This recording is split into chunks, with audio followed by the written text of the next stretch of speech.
ممكن افهم ايه اللي انت بتعمله ده؟ خلي بالك إلهام ممكن تشوفنا مع بعض. ولو ده حصل هيبقى انت السبب فيه. انا نفسي افهم انت بتخطط لايه.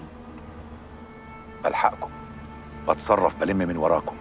هو كان ذنبنا يعني انها حملت واحنا مالنا؟ ذنبه هو، بس برضه طول ما انت مجتهدة التوفيق هيقف معاكي، غير كده هتفشلي.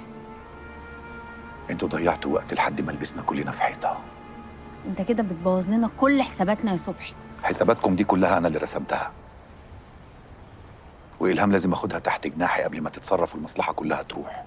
ولو راحت مش هيفضل لك حاجة. عارفة هيفضل لك إيه؟ شوية الحفلات والدلع والانبساط. ولو هو ده اللي هيبقى لي يبقى اتعشت، وانا راضيه ومبسوطه قوي. ويا ترى طارق هيقول نفس الكلام، ولا هيبقى شايف إنك جاي عليه بخسارة؟ مش كل الناس وسخه زيك يا صبحي، تبيع نفسها عشان القرش. مفيش حد زيي، بس طارق زيي واكتر حبتين. بس انا بقى اخترته هو، وبحبه هو، وعايزه اكمل حياتي معاه.